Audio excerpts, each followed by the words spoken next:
make a significant difference in your lives and in your businesses and all kinds of other things.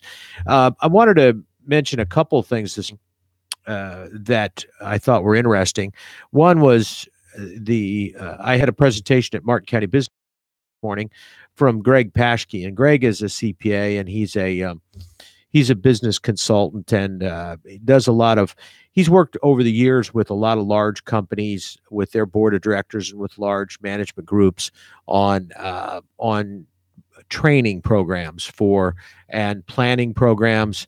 Many of you have heard of a program called the SWOT analysis, which is uh, a program to identify uh, strengths, weaknesses, opportunities, and in his case, he's added there's threats, and in his case, he's added trends and strategic issues that are coming up.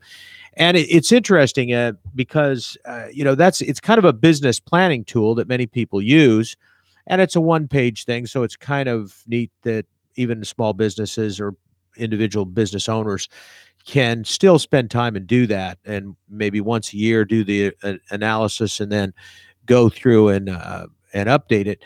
But I got to thinking about it, and it is appropriate for individuals as well to look at some of that kind of thing, even our own lives in terms of what's coming up for us.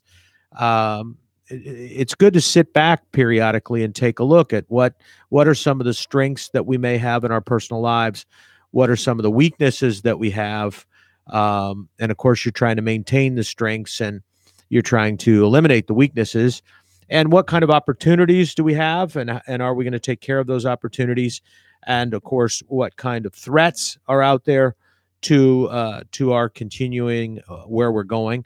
And again, like I say, this isn't just financial planning. This is maybe just in terms of life itself. Some of the things that we face, and and in particular, the stuff that Greg added, the trends and the strategic issues are important. Seeing what's out there and what potentially is coming up for us is very important personally. Whether it's financial things that are on the forefront, things that may be coming up, or just trends that may be coming up that are areas where you're going to have to change the way you do things. You may have to adjust your life. You may have to make significant upgrades in your own education or knowledge base about specific topics if you're going to continue to function. I'll give you an example. A couple things that came up. These are more business examples than individual, but just I thought it was interesting in terms of where some of these things, most of the threats that we have are technology threats. A lot of them are individually are technology threats. They're the threat that our jobs are going to be substantially changed or eliminated. And if you're 25 years old and your job is eliminated, and assuming you've got some kind of an educational background, you've got an opportunity to make a change, and you've got time to adjust. If you're 60 and you're 5 years away from retirement and those things change, that could be very devastating. And so, it's important to stay on top of those issues to see where you're at so that you can see if that trend is coming, so that maybe you can make some adjustments now for the future. And a lot of those adjustments are what I term education, but it's not necessarily formal education. It's knowledge base. It's understanding what's out there and what it takes to be able to do that. Because technology, for example, eliminates jobs, but it also creates jobs. Uh, it's a different skill set. And here's one of the things that, speaking of that there's been a lot of talk today, and I know this is a big, it is a big conservative talk point that there's too much emphasis put on college education and too much emphasis based on going through and getting a 4-year degree and the amount of money that people spend versus technical degrees. But um, but I will tell you this: I, in theory, and this is why I don't like this. In theory, I agree with that. In theory, it does make sense that if I'm out there and I'm going to go into an internship program to learn how to be a plumber, all right, then maybe I don't need all of that other stuff, because there's a lot of good jobs out there for plumbers today. What's plumbing going to be like 15 years from now? Are those jobs still going to exist? Here's what people miss, and they miss it on both sides. You've got people on the other side, they want the kids to go to Harvard and Yale. Frankly, in my opinion, those schools are a waste of money. You get just as good or better education at some of the universities that don't have those big names, but where you get real live professors, not people who are writing books, but real live professors who are teaching your courses that have work experience, that have knowledge from reality. Some of the best courses I ever took in college were taught by people who actually did the job, not somebody who wrote the book about how to do the job, actually the person that did the job. And unfortunately, in many cases, on the education side, you get a lot of theory and you don't get a lot of practice. Engineers take a big hit for that concept. Dilbert and all of that. This concept that with an engineer, they never get finished. They never, because they can always find ways to improve it, and that's actually, I have in the past talked to engineering friends of mine who were in a position to hire, and they didn't hire from MIT or from Georgia Tech. Why? Well, those are great engineering schools. You're saying those are some of the best engineering schools around. The problem is many of those engineers have a hard time stopping at 90%. In the real world, that's all you really have to do because that's all that's cost effective. That extra 10% isn't worth the 40 or 50% cost or time or lost market share that you have before you can get that product out there. And so, so sometimes it's better to hire the people who have been either taught or have been in a situation they've learned through internships or others how to actually do the job, and they've actually had experience doing the job. I give the University of Central Florida a lot of credit. It has one of the best engineering programs around, even though a lot of people don't really give it that much credit. It has one of the best engineering programs around because the people there almost all have opportunities with internships in aerospace, in sophisticated technology companies, because of the Cape, because of what goes on in Orlando. They have all of these opportunities to really get hands-on experience in the real world on how to do some of those jobs. And when they come out of it, they are great engineers. Maybe they're not scientists. Maybe they're not scientific engineers. But how many of those do we actually need? We need people who can get the job done and who can produce. And that's the same thing on the opposite end of the spectrum. It's kind of funny that on the other side of the spectrum in terms of technology training, and IRSC has one of the better technology programs around. And we start talking about, so when we're talking about education, keep in mind that some of that education is occurring at a state college like Indian River State College, and some of that is extremely important and useful for a number of reasons. One, not only does it teach them a skill, they can go up there for radiology, or they can go up there for nursing, or they can go up there for security, and whatever the situation is. There's a number of different programs, accounting, although they don't offer masters, but they have a lot of different programs that they offer. But the other thing is that you're actually getting some general education courses there. And that's what I think people are missing in this argument, is they're saying, let's just go in and let's just go in and teach somebody how to be a plumber or teach them how to be a welder because we need tons of plumbers and tons of welders or carpenters or whatever the deal is. But here's the problem. When the world changes, uh, do you have the skill set, the educational skill set, to be able to change with it? Can you go from being a plumber to being a computer technician, which may now be what you need to do? Can you go from being a mechanic, an auto repair mechanic, to being a computer programmer? And you say, well, what the heck? Why do I need that? I need a mechanic. Well, I'll give you a real world example.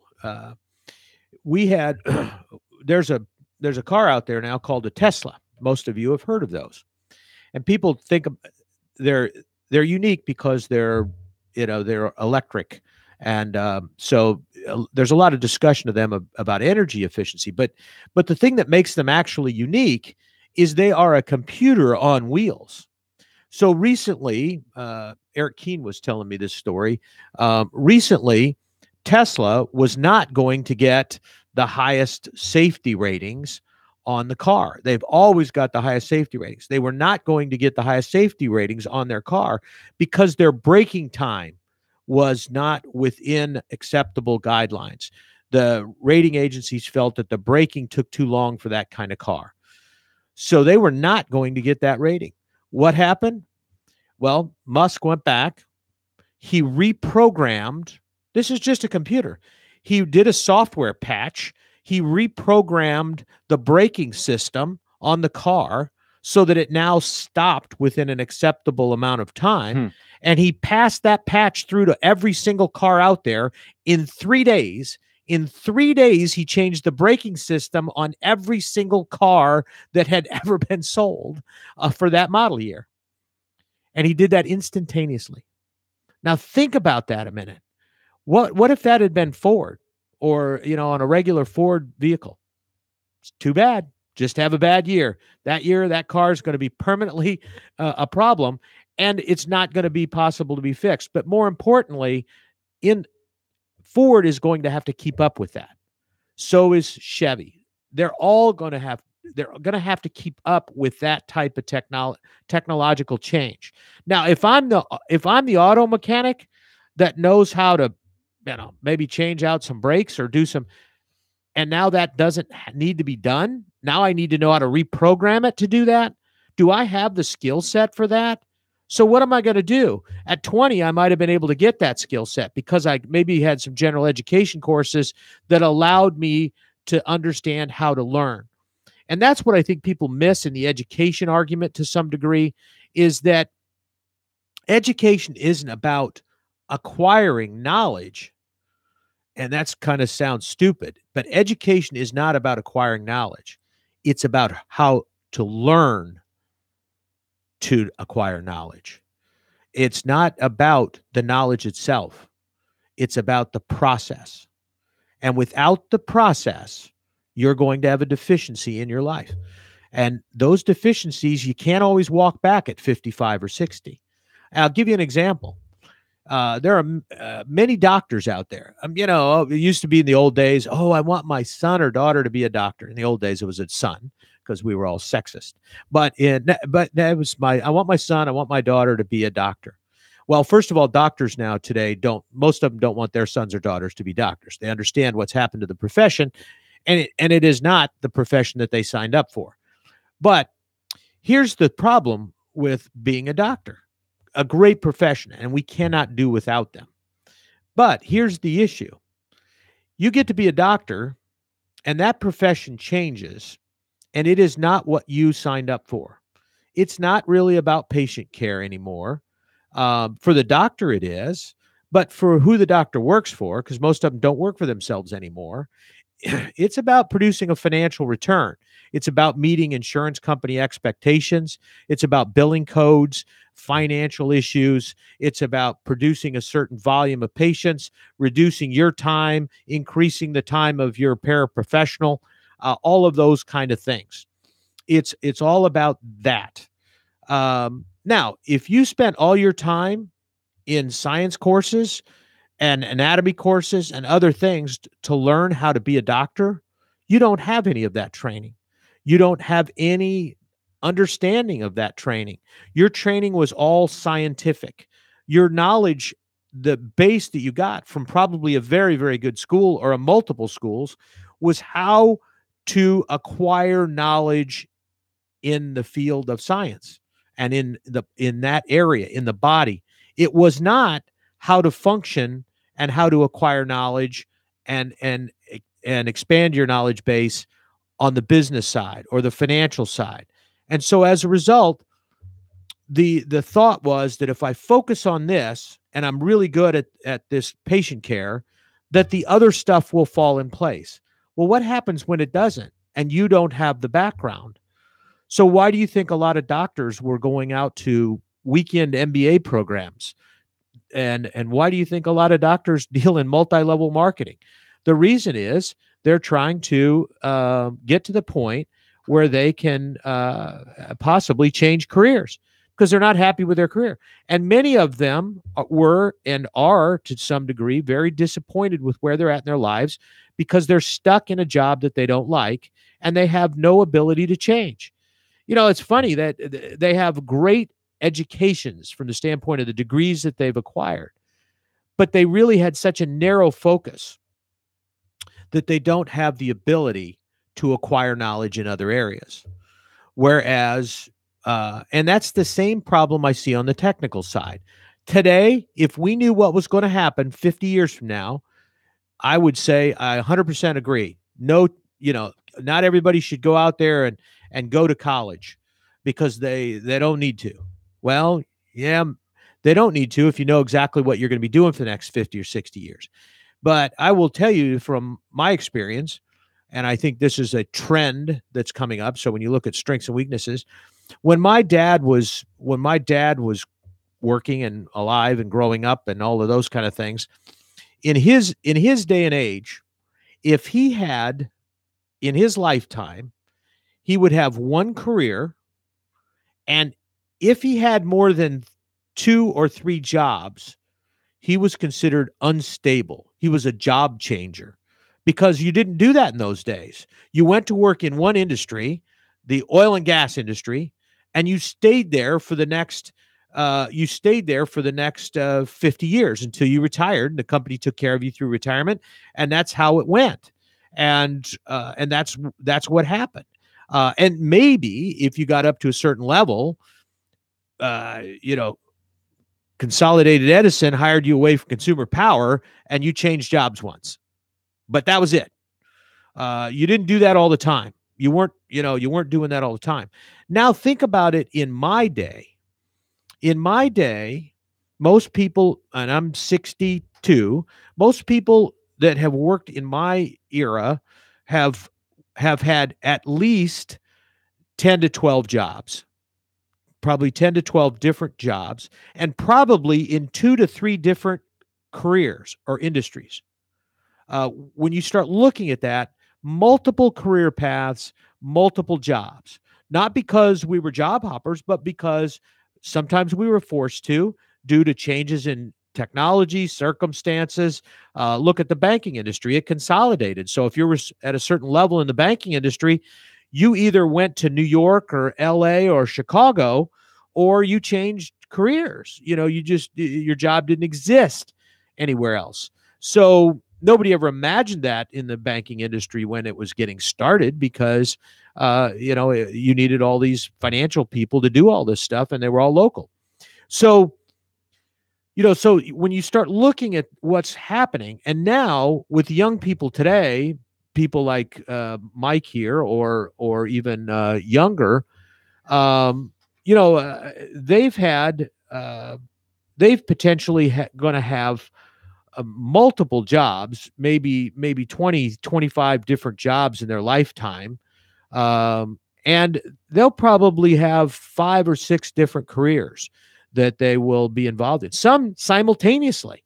Some they'll be, because they won't know exactly where the career path is going, they may actually have multiple jobs that will be simultaneous. It's funny. I might be called a sexist for this comment, but it's not a sexist comment. So anybody that's hashtag me too out there, I'm not involved in that right now. So please don't drag me into it. But I've had people say to me, I've had women and men um, both say to me, well, we're both going to have careers. And I've told a number of women and men that no, you won't. You will not both have careers. That is impossible in most cases. And you get a lot of flack from that. But if you're getting married, you need to understand that you both cannot have careers. Uh, each of you may have a career at a point in time, but at some point in time, those career paths will split in terms of where and your opportunities. So, say for example, you have a career in the financial arena. You're a CPA, and you're moving up the chain in the CPA category. And let's say that your spouse is an engineer, and they're moving up the chain in the engineer category. Well, at some point in time, your opportunity to be partner in the CPA firm or to be a manager may mean leaving your firm or your town and going somewhere else. For example, uh, Price Waterhouse, which was one of the big CPA firms, I guess still is, they had an office in Peoria, Illinois, and they had probably one of their largest clients, Caterpillar Tractor, out of Peoria. So you got to work on a big client. You got to work on a number of SEC clients. You got to work on big clients, but it was a small office. So if you wanted to make partner in Price Waterhouse, you didn't do it in Peoria. It was understood that you would transfer as a manager. If you were on the partner track, you would transfer to somewhere else. New York typically was where you would go with Price Waterhouse. You'd go into the New York office, but it might be Chicago or it might be LA. Now, what the heck is your spouse supposed to do? They're moving up the ladder. They've just gotten a recent promotion in Peoria, Illinois, maybe at Caterpillar Tractor. What are they supposed to do? Quit? Well, Caterpillar's headquarters is in Peoria. So now what are they supposed to do? So who's got the career at that point? Well, I can tell you, whoever makes the job change or doesn't make the job change. So at that point in time, you both don't have careers. Somebody has a career path that is taking priority on the others.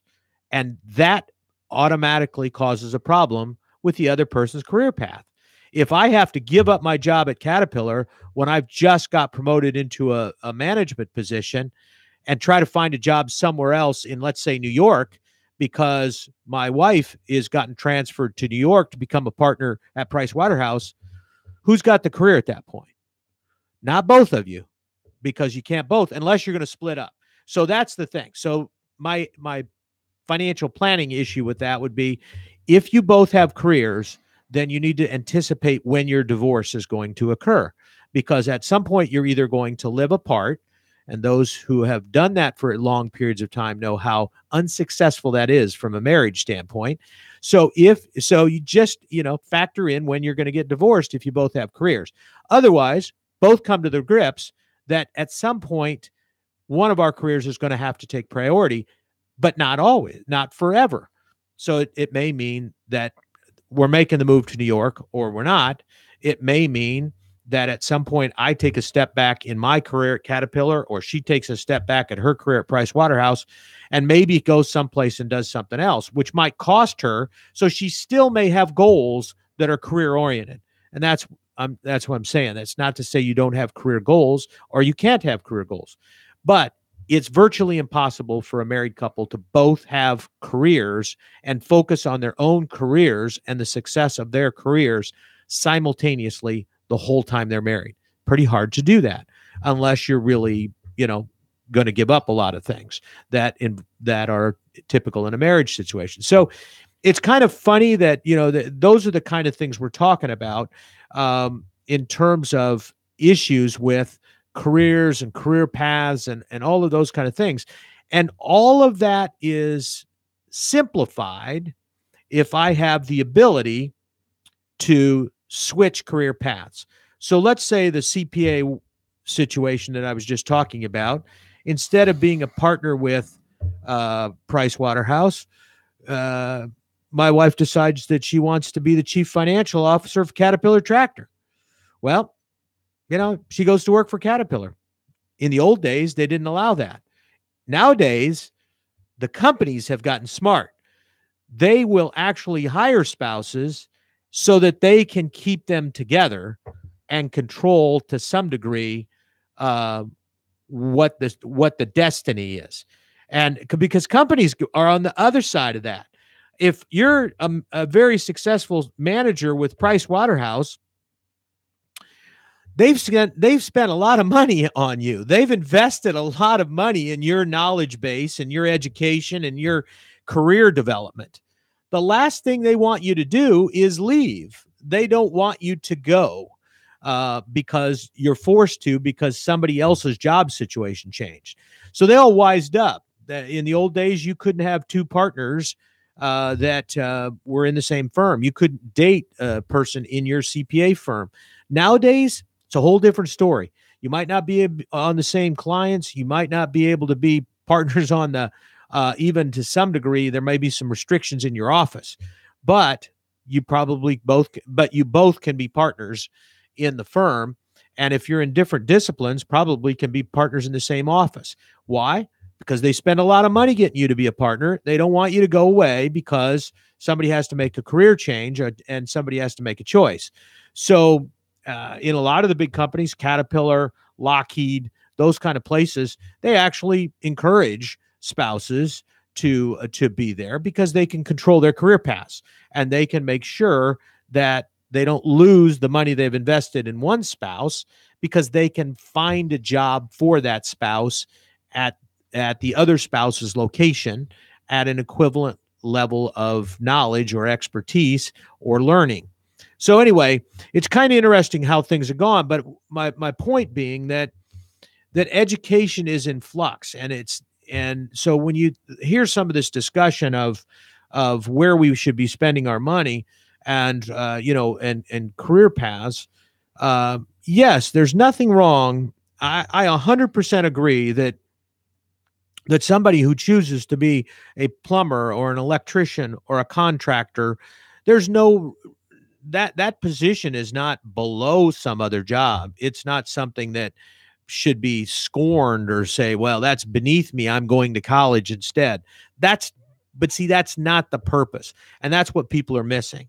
They're thinking that that's what it is, that the elitists are saying you have to go to Ivy League colleges or you're a failure in your life, and that no, you can go to a technological school or to some sort of tech training or internships and be just as successful for what you want to do. That's 100% true. What I'm talking about is, should someone at 18, 19 years of age make the decision at that time what their career path is going to be for the next 50 years? I would advise against it. I would not want my kids to make that decision. If they can go on and get some knowledge and, again, some education, and like I said, education is just the ability to acquire knowledge, to know how to acquire knowledge, to be able to change your knowledge base. It's not about learning a specific thing. We focus too many times on learning a specific thing. It's not about learning a specific thing. It's about how to learn. Teachers do a great job of teaching us how to learn, not necessarily all about what we're learning, because that probably is going to be useless 20 years from now. I think about all the time, the semester that I spent in high school learning how to type. And I'd never type using the standard, home rows and all that kind of stuff. I use my thumbs. Everything I do is with my thumbs. They never taught me a class on how to use my thumbs, but they taught me some basic principles so that when all that changed, I could figure out how to do it. At least I understood where the keyboard was. I understood some of that. So I did acquire knowledge, but the knowledge of how to specifically type on a typewriter is worthless to me today. That's completely useless knowledge. Um, what they taught me, as far as how to do it, is useless. How they taught me to learn is very worthwhile. And it was transferable. It was a transferable skill. But it's like, for example, I got my hand whacked a number of times trying to learn cursive. And being a left-handed person, that was an interesting task, and especially at a Catholic grade school. And so I spent a lot of time, and anybody who knows that I cannot write. But the only thing I have ever to write in cursive is my name. That's all I write in cursive.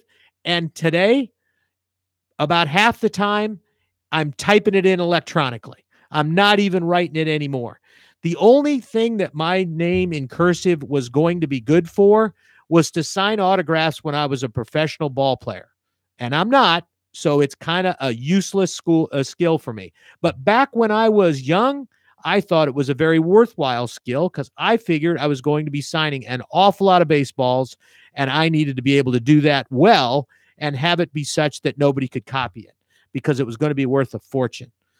That's what I thought at 15 or 16. So anyway, the point being that in some of this process, we need to get back from our own standpoint, regardless of what age we are, and we need to start looking at our own SWOTs analysis as it affects us personally in our own lives. Are we developing the strengths that we need to be successful in life? Are we looking at some of the weaknesses and figuring ways to get rid of those weaknesses?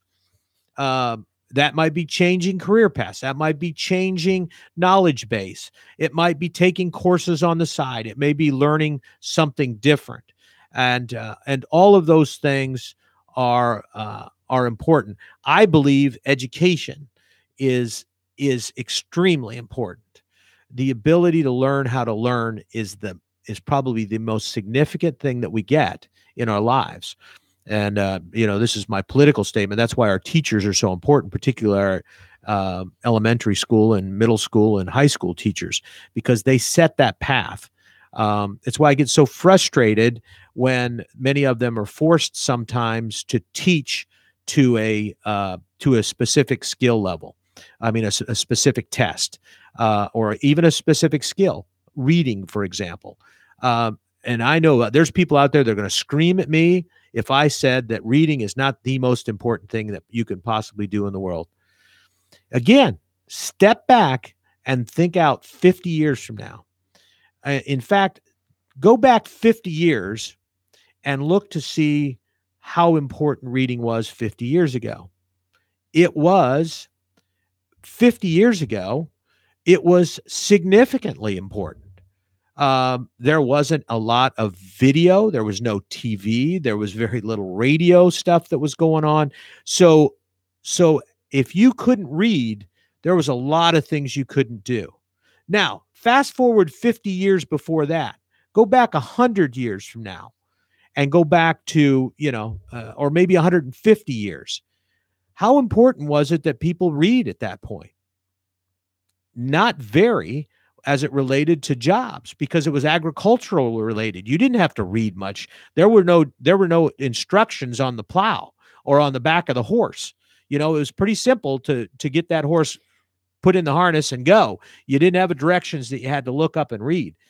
So my point is that things like that, when we start focusing on a specific thing, when you look at one of the problems I think we have in education today is that we tend to focus on things on skill levels that we think are important now without looking at where kids are going to go. Look at how video oriented our kids are. You think about it in the future, how much stuff will actually be read versus will be video. It'll be online. It'll be video knowledge. most of the training sessions are video. CPAs right now, we don't do any book stuff anymore. Everything is online. The AI CPA is talking about doing learning in 6-minute increments, all video. You go on, you sign up for a video, you watch the video for 6 minutes, take a little test, and you're done. That's how they're going to do it. You have to get 80 hours of that. But you're going to do it in 6-minute intervals. You're not going to be reading stuff. You're going to be looking at a video. Somebody's going to be telling you and explaining it to you. Am I saying you don't need to read at all? No.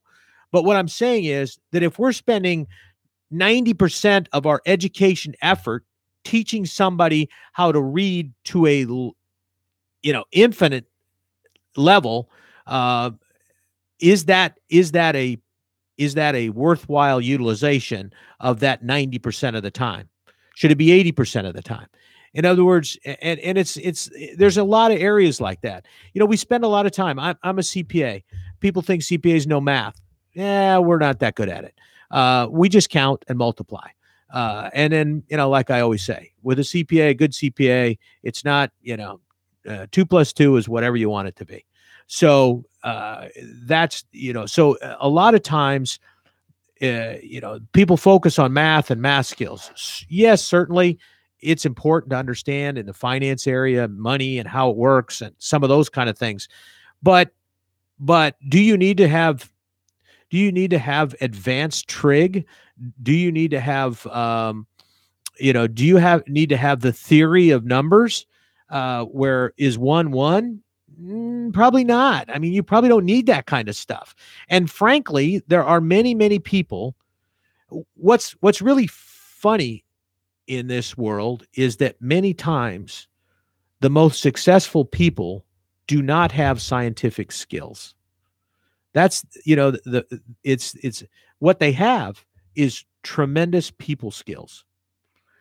Because no matter how good your idea is, no matter how well you've developed it and what you've done, if you don't have the ability to translate that into something that other people can grasp and understand, it will never come about. So no matter what you can't get it done. People say, well, I can invent this and then I can sell it. Well, first of all, you can't invent it, but you got to convince a bunch of people to give you some money to get it out there and get it developed, and so you can sell it. And unless you can get them to understand, unless you can deal with people to get them to understand what you have, how it works, what change it's going to make, and how profitable it's going to be, and why, unless you've got those kind of people skills, your product is going to be a great product that never comes to fruition, which happens a lot. So, so when we take a kid in 4th grade or 5th grade who obviously is not going to go into advanced mathematics, that's not the career they want. Are we going to continue to spend time on that specific skill? Or are we going to focus on them learning to learn? How do they acquire stuff? How do they learn? Where do they go to get the information? If they wanted to know how to do something in the math area, where do they go to look that up? If they wanted to figure out how to do something in the science area, where do they go to look that up? How do they determine which knowledge is good and which is bad? How do they determine what's credible and what's not credible? Today, we really should be teaching our kids and ourselves how to understand all of this information we're getting and sift through it to make sure that it's valid. How do we authenticate the information that we're getting? What are we looking at? It's not about getting the information out. It's about determining what information we get is valid. Do I just Google it and whatever comes up has got to be the answer? Well, no, that's not it. I kid all the time. I have a radio show. I pay money, so I must know what I'm doing. So anything that comes out of here has got to be true, right? Well, you guys have just heard for the last 50 minutes stuff that I've said, and you probably didn't agree with a lot of it. So you understand that just because you hear it on the radio doesn't necessarily mean it's true. Now, if you hear it from Mike Thomas, it's probably true. 100% accurate. Yes, it's probably at least pretty accurate. But my point is, we're not focused right now. We don't spend enough time, frankly, I don't think, teaching ourselves and particularly teaching our kids how to acquire valid knowledge, how to learn to learn. We spend a lot of time on very specific skills, but I don't think we spend quite as much. I think some of our teachers do focus on that and would like to spend more time on that. And the problem with that is that sometimes that can't be measured as well by tests. It can, but there's not a lot of standard tests out there to measure it. And that skill could be different for each person. How they acquire that knowledge could be different depending upon the individual person.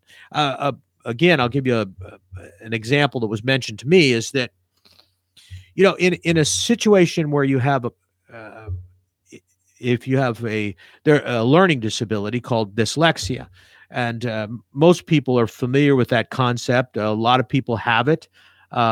It's a situation where, you don't see things in the same order, numbers, letters, you don't see them the same. So it makes it hard to do certain things. You may have math issues.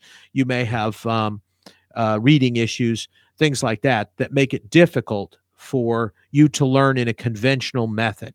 So you don't, and so what happens is that people that have dyslexia have, first of all, it has nothing to do with intelligence. Some of the most brilliant people in the world, Braniff, some of these people that have developed amazing things are dyslexic. But what you have to recognize is that person acquires knowledge differently than the person who's not dyslexic. And so, for example, a person that I know that is dyslexic mentioned to me that in the science area, dyslexic people are absolutely opposite in the science area than the typical scientists. Scientists tend to follow a process. They follow a path. They test, move on to the next path. Follow that, test, move on to the next path till they get to their goal. If at some point in time the testing doesn't work, they stop. They say, okay, this doesn't work. We can't get to this point. This path, this isn't working. This doesn't work, so we can't get to our goal. It's not possible because here's why. This step didn't work. Dyslexic people have a tendency to look at the answer and try to figure out how you could get there from there. So instead of starting at the beginning and going to the end, they start at the end and try to find the beginning, which is a unique way to learn. If you don't understand that dyslexic people tend to learn that way, you're going to be very frustrated as a teacher or as somebody that's trying to work with them. But some of the greatest discoveries in the world have come from people who are dyslexic because they look at the solution and say, well, there's got to be a way to get here. And then they start looking at ways back to the beginning. Okay, how do I get to the beginning? And there's all these paths, and they may go down a number of different paths before, but at some point, they find a path that from the back coming in, you can see, but from the front going back, you can't see. And that's why scientists don't see it, because there's some stumbling block that they take for fact that it turns out later wasn't a fact. And so that scientific discovery gets postponed because we don't think it's theoretically possible. But the dyslexic person says, well, it's happening. So how did it happen? So let me see what's going on. So anyway, it's an interesting concept. And this thing that Craig Paschke did with this SWOT analysis made me think about that as an individual. How, I just talked this morning about education a little bit in terms of acquiring knowledge, but it's an interesting thing that we all should do personally is take a look at. For some of us, it's a little easier than others because we don't have quite as much time on this earth. It's funny. I used to do, I said this show's not about financial planning. It's not. I do financial planning for my clients from time to time, kind of on a personalized basis. And one of the things that I think is funny is that people will come in and they'll have lots of money and they'll say, Mark, can you help me with a financial plan? And they might be in their 70s, their late 60s or early 70s. You know what? That's pretty easy because all I got to really look out is probably 20, 25 years. I got to allow for some contingencies. I got to allow for stuff, but most everything that's here now is probably going to be here 20 years from now, 25 years from now. Inflation isn't going to do that much damage. They've already got the wealth, so that I don't have to worry about how to develop it, how to earn it, how to continue to create it. And so planning for a 65-year-old or 70-year-old with money, or even not with a lot of money, is pretty easy because you don't have that many options. Try planning for a 20-year-old. Man, I tell you what, when you start looking at the contingencies that can occur on a 20 or 25-year-old between college or graduate school, marriage, kids, houses, cars, retirement, further education, job changes, divorce. I mean, come on. I mean, that is an interesting process. Nobody wants to do that because they don't have any money, so they can't pay you. But the people that actually need the most kinds of assistance are probably in that area the youngest. And it's the same here with this SWOT analysis. But I would encourage, even if you're in your 30s, early 40s, take a look at this. Take a look at what you think might happen. Think outside the box. Many of us spend way, way, way too much time inside the box. To me, I like to stay outside and wave at that box and just keep right on going, because frankly, that's where life is it tends to be outside that box. And if you're not out there dealing with what's going on, you're going to get broadsided by what's going to happen. So keep that in mind. Maybe take a look at that. Think about this SWOT analysis: strengths, weaknesses, opportunities, threats, trends, and strategic issues.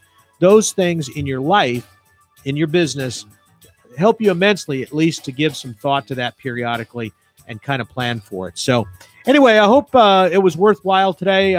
It was kind of an esoteric discussion, but I think hopefully you got some use out of it.